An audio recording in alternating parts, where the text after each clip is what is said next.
Welcome home. We are WNST, Towson, Baltimore. Feels like home. I'm in Ocean City, Maryland. We had Tom Perlazzo on. We're going to have lots and lots of electeds. We're going to have senators, delegates. My wife might even stop by, although she's been out on the beach sunning herself, and she just arrives here in the middle of the day for lunch. All of it is brought to you by our friends at the Maryland Lottery. The Gold Rush Sevens doublers are here. John Martin, I refer to you oft times when you're off the air, when I hold these up and say, John Martin's running around trying to figure out how to pay home run riches. John Martin's figuring out how to get me Raven scratch-offs. I know they're coming. And about once, sometimes twice a year, John Martin actually appears next to me, as he does in here person, at in the MACo, flesh. in the flesh, the executive director of all things Maryland Lottery and Gaming, as well as Seth Elkin, here to represent the Pittsburgh Pirates, the Cleveland Guardians, and the Orioles, all of this baseball activity. Wow. But once a year, we come down here, and this is where you come down and report to the governor, report to the citizens. Seth gives me pie charts and things to hold up about casino wagering, mobile sports wagering, retail, all of this stuff. This is MACo's a big deal for the Maryland Lottery. It's a very big deal, and it does give us the opportunity to kind of summarize what happened last year. Fiscal 24 is in the books, and I'll let Seth get into a lot of the details, but it, by all indications, was another very strong year. And when we win, the entire state of Maryland wins, because of clearly all the beneficiaries, whether it's in our lottery programs, our casino compliance programs, our sports wagering programs, they all feed various programs and beneficiaries. And it's education, public health, public safety, the environment, local impact grants, you name it, and we just kind of cover the whole spectrum. And it was, by all indications, another very good year. All right, so good years, and we're all like in the last 4 or 5 years since the plague. I have you guys on all the time. We went from no sports wagering to you have to go to the casino to do it, and then it was online, and now we're there. And I would say, and I've asked you this before, we're now mature with this. Like 2-3 years ago was all you were worried, we're going to get this, we're trying to build that, and we're trying to figure out how they're doing it in other states and all that. Now that we're here, how much more money was generated this year than, let's say, 4 or 5 years ago on that trajectory of what this is grown into? Because one of my thoughts was, and this is just me being an economics dropout, is that, well, you know, people are sports wagering. It's going to affect the lottery. People are going to play less lottery, less of this, more of that, expendable income. In the same way that when 3 concerts are in town on the weekend, you can't do them all, right?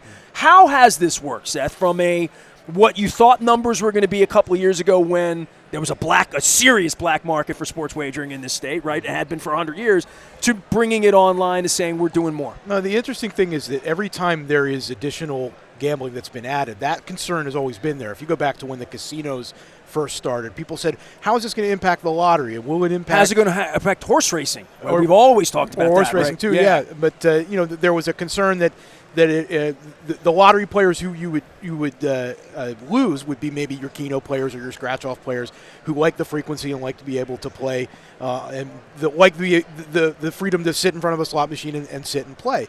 But really, that hasn't happened. We've seen rising numbers and solid numbers as things have gone along.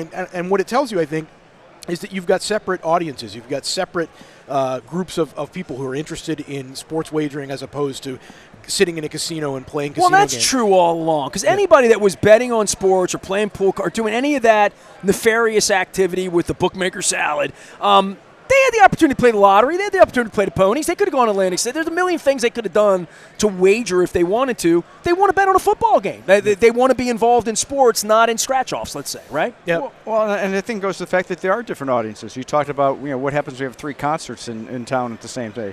Well, if one's a country artist and one's an R&B artist and one's a... what happens if it's Bruce Springsteen, Styx, and Lake Street Dive on the same night? Because that's about to happen 2 weeks from now.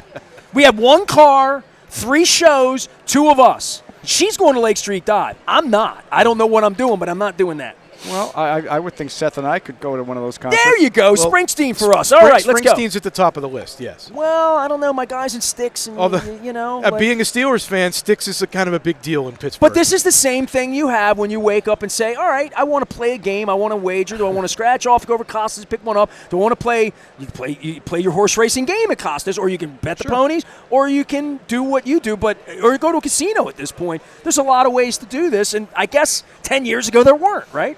There weren't, and of course those options are here, and those options continue to grow year after year. And whether they're opportunities from Maryland Lottery and Gaming or from other sources. You mentioned the black market, and clearly when sports wagering came into being here in Maryland, the black market certainly took a hit, but it still exists. And there's still opportunities for people to play illegally, and unfortunately, part of what we do, whether it's casino gaming or sports wagering or sweepstakes, is we continue to educate populations, educate the legislators as to what are the pitfalls of illegal markets and why you want to direct those activities into regulated legal markets that benefit the state and also protect the citizens. How much money are we talking about here, Seth? I feel like Ed McMahon. Tiffany. We need the Tiffany. But once a year we do sort of add this up, and this is your time to do that. We talk about tickets and scratch-offs and games, and we have a little bit of fun talking baseball and whatnot, but this is where you really report and we say, all right, rubber meets the road. Is a lot of you employed in doing this? A lot of you are employed to make this happen in recent years. It feels like a pretty mature market right now, right? The lottery, the casinos, sports wagering, and a little bit extra from daily fantasy sports all added up to $1.585 billion. Billion with a B. Almost enough to buy the Orioles. Almost. Just a little short. The Orioles were $1.725 billion. $1.585 billion from those sources of gambling that are legal in the state that contributed to various things, and the money goes to various places depending on which type you're talking about. But it's a huge number. It's a big number. It's $4.3 million a day from the gambling that we regulate that's contributed to the state. And where does it go? You say various things, and there's a fund and this, but I'm sure education's a big part of this, right? It is. Well, each sector, lottery, casino, and sports wagering, have their own earmark, their own separate beneficiaries. And so, on the lottery side, the vast majority of the profit, over $699 million in profit, the majority of that, $657 million, went to the state's general fund. And from there, it's dispersed to a variety of programs that folks in Annapolis dictate they want to support on an annual basis. When you say that's a lot of money that can support a lot of programs. It is, absolutely is. And whether it's public health, public safety, the environment, transportation. Has it always been general fund since 73, since 50 years? Well, no, it started actually as education. Okay. That's why I mentioned education. Yeah, and a lot of lotteries around the country, education is the sole beneficiary of the lottery programs. And I can't tell you when, but soon after, it was redirected to the general fund. And then as the casino gaming came on board started in 2010, the majority of their profits go to the Education Trust Fund. And again, this year it was over $824 million. Yeah, $824 million. The majority of that went to the Education Trust Fund. But then money from casino gaming also goes to local community impact grants that are the jurisdictions where the casinos reside. It also goes to the small minority women-owned businesses program. Some money also goes to fund problem gambling support for services to aid and help people and families who are affected by gaming disorders. And then the most recent with sports wagering, back in 2021 when we started that, and to where we are today, most recently over $60 million between sports wagering and daily fantasy sports competitions that we also collect funds from. That goes to the Blueprint for Maryland's Future Fund, the Kerwin program. Well, I think we've talked a lot about that as sports wagering came on, as being the newest thing, and Kerwin. Right. So you look at all three of those, and they all it's like the guy spinning the plates in the circus, right? I mean, all three of those plates are going at the same time. They're funding different causes. They have their own constituencies and people who gravitate towards one or the other, or all three. And our job is to keep those games going, keep them entertaining, keep them safe, protect vulnerable populations, work with the resources we have. Not only in game design and advertising, but also to make sure that for people who need the resources, the help is there. From the sports wagering side, I think we talk about this a lot incrementally, like the casinos were opening. Everybody was running the casinos. I remember going down to Maryland Live and seeing the lines, the sports wager during the playoffs maybe 2 years ago, and you were wondering how the split would happen. And I think you and I talk about this all the time. In other states, 85% or whatever it was, our state's been overwhelmingly mobile, right? Like in a sort of a shocking way, even for some of the people I know that have licenses that thought it would be more storefront, it is. No wonder people were crushing you and sending emails saying, when are we getting mobile? When are we getting mobile? When are we? Because they wanted it. And I think the numbers have bared that out much more so than anything we could have predicted 5 years ago. Yeah, I think we expected maybe 80, 85% somewhere in there, and it has been more like 96, 97% of the sports wagering market has been done on mobile. So that's where it's popular. But, I think the thing to remember there is how,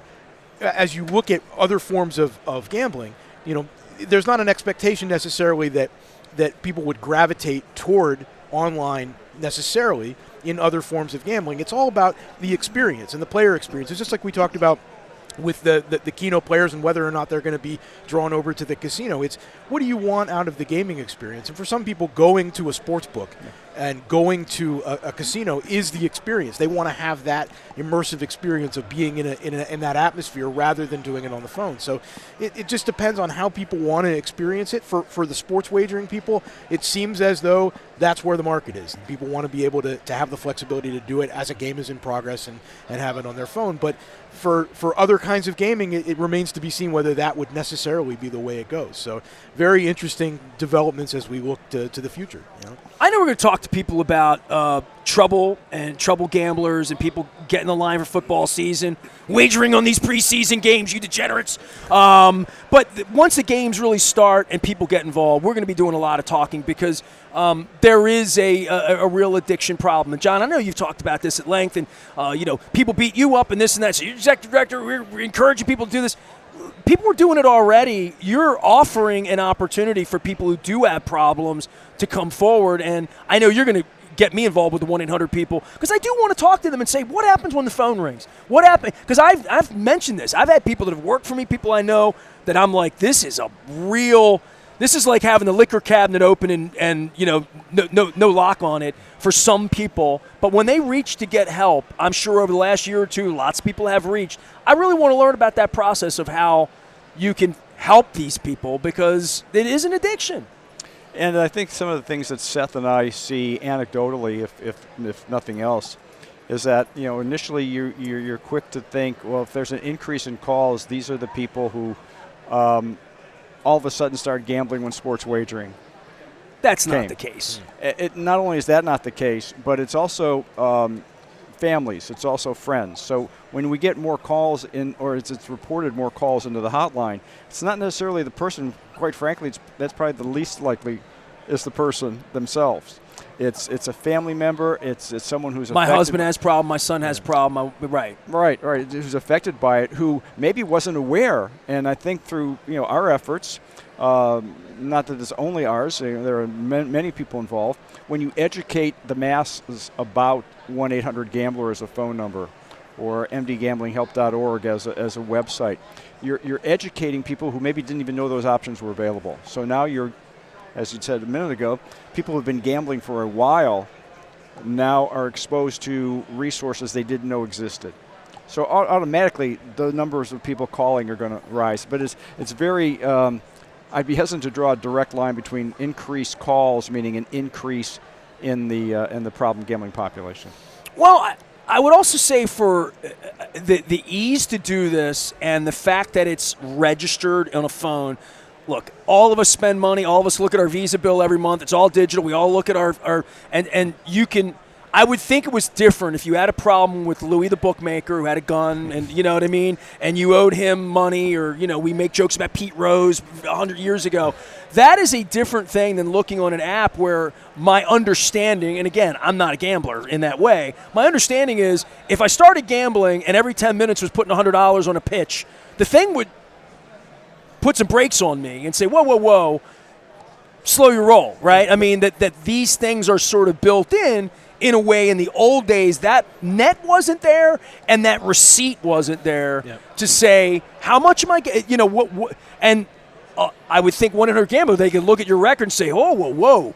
You're doing something here that 5 years ago there were no records of that Louis, the bookmaker, was keeping, and also no ability to have professionals get involved and try to help you out. That's there for you. And that's the opportunity that exists in that online platform, is to be able to put a message in front of somebody saying, here's how long you've been signed on. Here's how much you've wagered in the time that you've been signed on, that you can't do when somebody is at a retail location. My phone tells me how much I'm on my phone. Yeah, literally. You get a weekly report saying, here's how much you've used turn your it down phone. a little bit. Get off the phone. Go for a walk. And the other thing, too, to follow up on what John was saying, I think the important thing we try to emphasize when we talk about calling the 1-800-GAMBLER number for help, it's not necessarily the people themselves. It's if you know someone in your life that you think has an issue with this, that you probably don't know how to start the conversation with them. And that's something really important. If you're a family member and you want to try and open up that conversation with that person in your life, you can get help figuring out how to start that conversation by calling and talking to somebody. One of the things they've got there, and I hope we can hook you up with the Center of Excellence so they can tell you about this themselves, is that they've got peer recovery specialists. These are people that have experienced gambling addiction themselves and have been down that road, and they know from firsthand experience and can talk to someone from that perspective about how to best confront somebody, and confront's probably the wrong word, how to best just bring it up, how to best just discuss it. To do it in a productive way and in a constructive way. So that's something really important for everybody to keep in mind when you hear those commercials on the radio. You hear 1-800-GAMBLER, and you say, well, that's not for me. Well, maybe it might be for you. It might be for you to be able to help somebody else. So that's important. And I would add to that all the players are well aware of this and trying to provide those resources. So, BetMGM, FanDuel, DraftKings, whoever our operating partner is on the sports wagering side, they all advocate for players to own the process, set in place controls, whether you're putting time spend or time limitations or spend limitations. And the apps honor that too. And the apps are built to do that. Yeah. And unfortunately, like a lot of these situations, that doesn't mean each player takes advantage of those tools. But the tools are there. Now, you made them do that, right? I mean, as part of No, they've done it on their own. I mean, we by the time we got to the market, so there's no parameter on that then. Right. I mean, the parameters are there, and all of the app providers have the parameters there. And unfortunately, sometimes people don't take advantage of that. They don't opt in to take those controls. But when you do that, you certainly have another level of protection and safeguard. Let's have some fun around here. John Martin's here, Seth Elkin from the Maryland Lottery, talking about all this stuff. Football, and I got to get Roz. These Gold Rush 7s, they're nice tickets, but I understand there's a special purple ticket that's going to be making its way beginning this weekend. Because I ask you, when can I get them? You're like, can't have them until we give them away at the football game. Got to give them away at the football game. So after Saturday, if you're going down to the Falcons preseason game, we're going to have Raven scratch-offs, right? If you're lucky enough to be at M&T Bank Stadium this weekend, it's the 17th, we will kick off the Ravens program. Both the $2 and the $10 ticket will be available at M&T Bank Stadium for the game, and then 4,300 plus retailers on Monday, the 19th, will begin selling the Ravens tickets. Where's the big trip this year? Where's the experiential? Going to New York City. I've been there. It's a Big Apple. Go big or go home, right? Go to New York. Going to make the trip. Well, I hope that the winner this year comes on the show and tells me that Kyle Hamilton brought them cheesecake on the team. It'll be a train, right? What? Train, Yeah, I believe, it's going to be a train. I think it's going to be a train trip, yeah. I hope it's a Sella. Get him there fast. Get him up there. Well, they'll have to get the cheesecake ready to go right off the start. Well, your Tickets for Life guy was great. He's going to be joining me on a cup of Super Bowl because your Tickets for Life winner last year is involved in helping people. Yes. He was a wonderful guy. He's taking his daughters to the game. I'm sure he'll be at the game this weekend for the Falcons. So football season's here, and then I can beat you guys about the appropriate things with the Steelers and the Browns, right? I can get after you on that, right? Right now I think they're all 0-0? You said purple. The first thing I thought is you're talking to the wrong two people. Let's gang up on him, all right? What's Tomlin doing up there with that free? There's a battle royal on the field up there in Latrobe 2 weeks ago. Yeah, how about it? Swinging helmets, quarterbacks not getting along. Training camp is. I'd hate to think that there's discord in Pittsburgh. That would really hurt my feelings in August, Training camp is where we get all the kinks worked out, so it'll be all right. It's going to be interesting because I thought my beloved Browns maybe lacked some skills when it came to player development, and they were early on maybe lack. I don't know about that. They were early on in the Brandon This is a Bermuda Ayuk Triangle here, man. Nobody's going to get along here. early on in the Brandon Ayuk free-for-all, and declared their willingness to do that. And then, of course, they realized they were getting played. But yet, another team thought they could get in at the 11th hour. Man, you're a Browns guy. Just bringing up your quarterback or your ownership. I will say this. I was in Cleveland 2 weeks ago, went to Blossom, did all that. Nice. The whole notion that they're trying to get a stadium done there. Oh, that's like gonna be that is a little bit its own That's gonna be fiasco, trouble. right? Yeah, well, again, and You're an old Richfield guy, though, right? You were a suburban driver, too. I've been to Richfield and in the glory years of the Cavaliers, and right now, they leveled the whole thing. It is a field. I attended one basketball game there. I saw the Cavs play about 40 years ago. That's fitting because that's all that's out there anyway is a bunch of fields. I was there once too. Blossom is lovely, put together Blossom from the is very Kent State lovely. people for the Cleveland Symphony Orchestra. It was beautiful out there. It is very beautiful out there. It is very beautiful. But is it going to be beautiful for a football stadium? Well, unfortunately, I think there's going to be a challenge because the monies, the public monies, don't seem to be there for that. The public monies want to try to retrofit the stadium. Same thing the Modell family went through 30 years ago, isn't it? This exact same story. Condemned to repeat history, right? Yeah, so I think that's going to be a challenge. So we'll see how that plays out. As long as the history they repeat is not winning the Super Bowl, it'll be. Can Baltimore take another team? No, we got enough. We're good. Okay. We're good. I didn't know if We you just built the black wing. Let them try to sell that. They moved the media up into the corner now. And I told Luke this, when they moved him from the press box up into the corner, when I was pimping the PSLs back in 95 and 96 on the air and Roy Summeroff was coming on, David Modell, God rest his soul, I know we may feel differently about him, but I love David. I never disparaged David. He was my dude, but I'm going to disparage him right now, even though he's late and great. The original brochures, when they were trying to give us the poor suckers license, the PSLs, they called them the Victory Arches. The corners of the stadium were called the Victory Arches. They were called that, and I've been making fun of that for 30 years, the Victory Arches. So I said to Luke, I'm like, they didn't move you from the 50-yard line to the corner of the end zone. They moved you under the Victory Arches. So this is what happens when you have tradition here. Did he feel better about that? No, the seat still stinks. Seth Elkin is here. John Martin there with the Maryland Lottery. They just put out this brochure. This is all online, right? If citizens want to go up and check out all the pie charts and all that great stuff.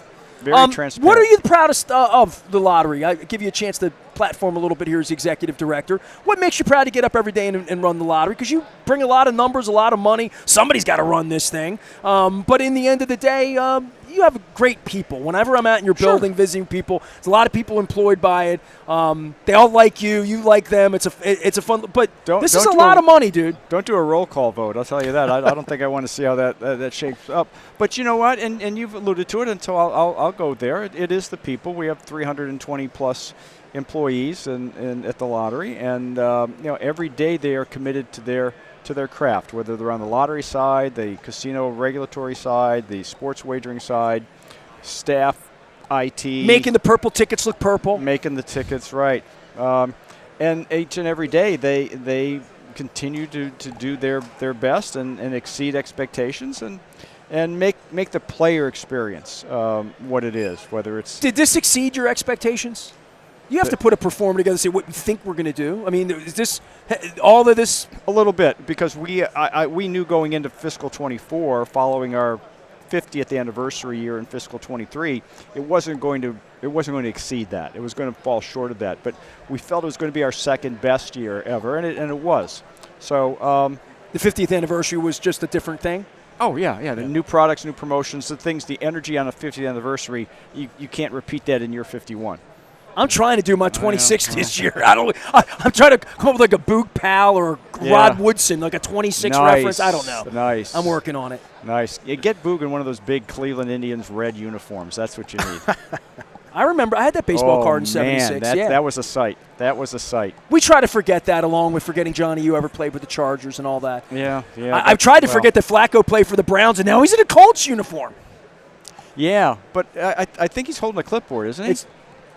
for now. You never know. Well, Better that's than right. sitting on the couch. That's where he started last year. Yeah, so, you know what? He's he will have a spot in Cleveland history, just like he has in Baltimore history. It'll be a different spot, but he served the team well.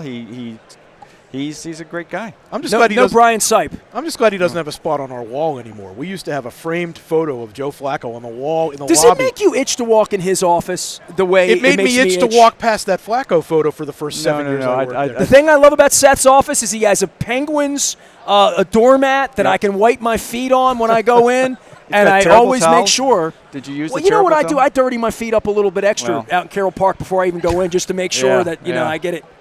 Yeah, well, I used it for more than my feet. I'll just say I that. only get to ride you guys in person one time a year together, so I at least have fun with this. On the eve of Cleveland, Pittsburgh, and Baltimore all getting together, all we need is one. You have anybody in your office that works from Cincinnati? Or you got any Bengals? We don't allow that. Yeah, right, That exactly. doesn't Got happen. enough That's where the problems line over is there. drawn. Yeah. That'll never happen. Well, I'd wipe my feet on a Reds mat right now if I had an opportunity. So baseball's good, though, and at some point the Pirates will catch up. This is where we get to gang up on him. Well, at what point is that? I don't.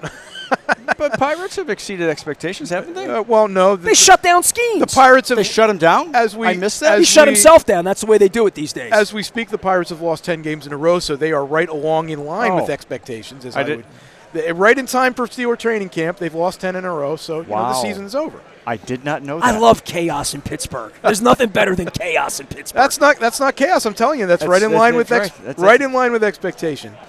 Well, yeah. I like it better when Roz comes on the show because she's one of us. She's like a real Baltimore person, you know. I get to fight with these guys. Seth Elkin is here. John Martin here. They're our great friends from the Maryland Lottery. I'll have these Gold Rush Sevens doublers to give away next Friday. We're going to be at Fadley's, the Cheat Stros. We can all agree that the Astros cheated, right? Yes. All right, good. We all agree on that. We can all agree we don't like the Yankees, right? Yes. Very much. Is there anything else we can all agree on? We love crab cakes. Okay. Yes. Yeah. That's it. Those three things. I'm doing the Oyster Tour next month. It's all brought to you by the Maryland Lottery. Our friends at Liberty Pure Solutions keeping our water clean, just like the oysters keep the water in the bay clean, and Jiffy Lube Multi-Care getting us out. If you want to learn some more about the Maryland Lottery, and certainly if you know anybody with a gambling problem, use the 1-800 number. Go to the website, get the help that they need. And in the meantime, the rest of us who know how to do this responsibly will continue to gamble responsibly, have a good time with this. We hope so. And contribute to the state's general fund. We are down here contributing to MACo. That is the Maryland Counties Conference, bringing folks like John Martin together, as well as Ben Cardin's going to be coming by. Both of our senators, Chris Van Hollen's going to be coming by. Lots of elected. The former mayor of Hagerstown, Emily Keller, will be coming by, talking about opioid abuse in our state and the work that she's doing. Even my boy Cornbread from the Eastern Shore has been upgraded from delegate to special appointee of Governor Wes Moore. He'll be joining us as well over the week. So we got a lot of great guests. We're doing a lot. I'm doing everything down here but getting sunshine. You know, my wife, she thought she was going to come and be the executive producer, and I took her over to Saltwater 75, and she looked out on the bay, and she saw someone doing that paddleboard thing, and she's like, that's where I'm going to be on Friday. I don't need to be with Ben Cardin. I don't need to be with Chris Van Hollen. I'm going to be out on the bay. So it's vacation and a little bit of work down here, doing it upright. Well, that's good. I just saw a rainbow unicorn walk by, so I think it's time for me to go. It's time for me to get some lunch. John Martin and Seth Elkin, our guests from the Maryland Lottery. We are live here in MACo in Ocean City at the Fish Pal Convention Center. Back for more on Baltimore Positive. Stay with us.